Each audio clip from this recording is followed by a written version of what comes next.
learners are mostly in that context. Unemployed, partly employed people, differently able children who cannot go to the formal school system, and minorities group.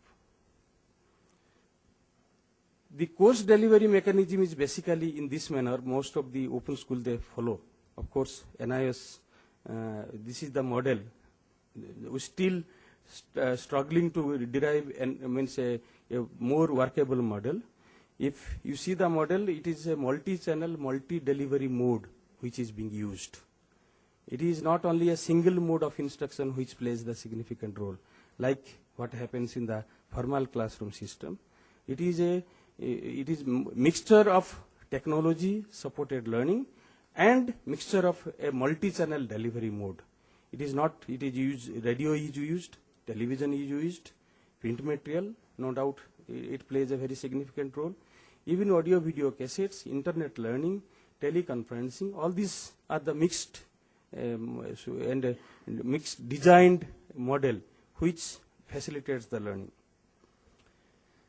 The context of the secondary and senior secondary, when we say that I've given just an example of NIOS where the secondary education, even though some of the courses we have been offering in regional medium, we have 7 regional medium of course, and also at the senior secondary level, our policy is around 85 vocational courses are there, along with some life enrichment program.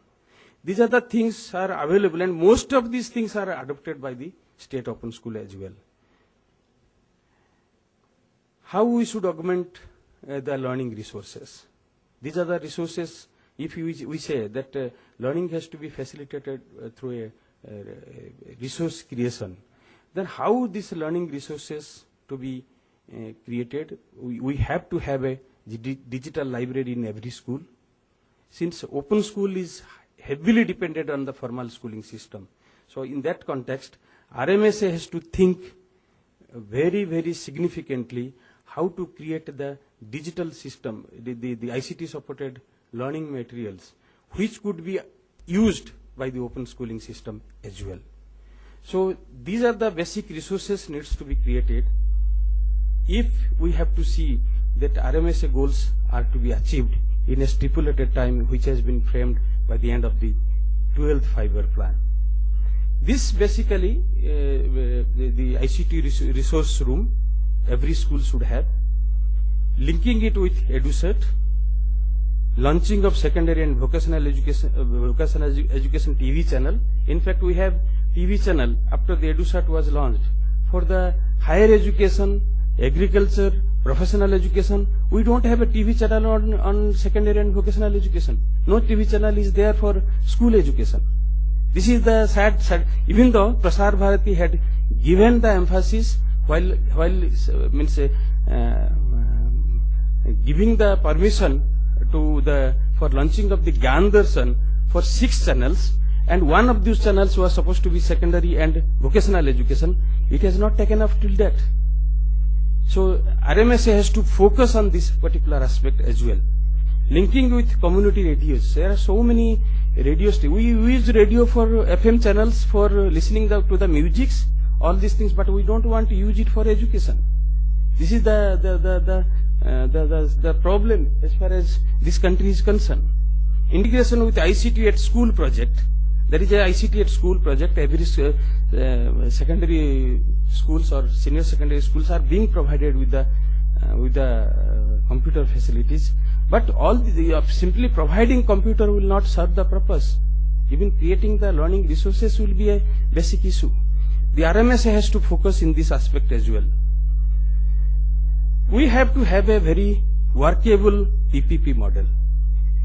As you may all be knowing that the World Bank has said that whatever money you spend on universalization of primary, elementary education, you have to create the provision, create the provision for universalization of secondary education. So the task before us is very, very significant, and in that context, unless we tap the resources available from the private partners, it will be impossible to achieve the target of the RMSA as has been created.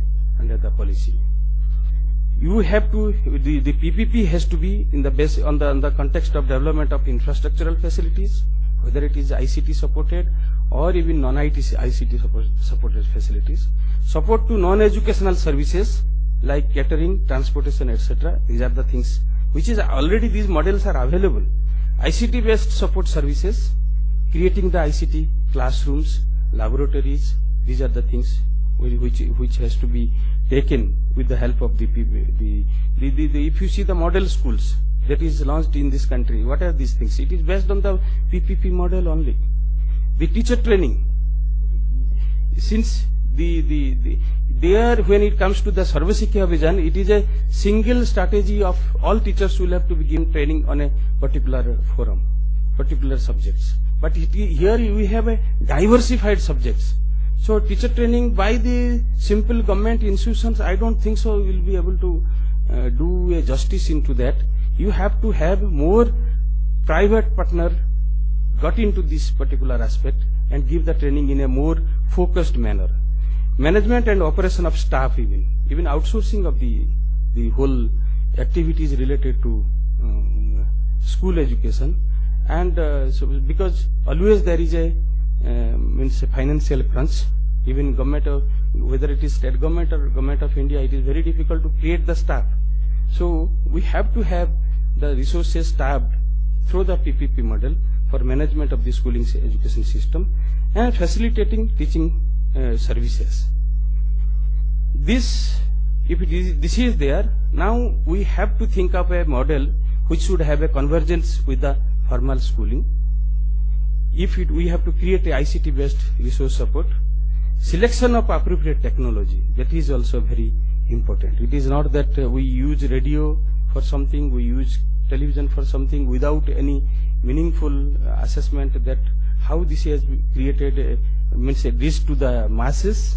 There are some technology which reaches to the masses. There are some technology which cannot reach, just cannot reach. But if we have a one standardized system of reaching to those, making the provision under the technology, it is not going to work anyway. Systematic development of learning objects. In fact, my personal experience, I find that many people approach me, they want to get associated, but when I ask them that you show me the learning objects based on the content areas, many of them they fail, that they are unable to show it. So what I request that we have to have more learning objects developed, which has to be subject based and which leads to the competency development of the children. Then only it will be meaningful, and then only those things should be made available with the support of the ICT. In fact, we should go for developing more open educational resources. If we have to upscale this what we are talking today, then we have to have a very significant mechanism where all these materials, whatever we develop, should go free of cost, should not have any copyright issue. This is what is the basic thing which we need to think about.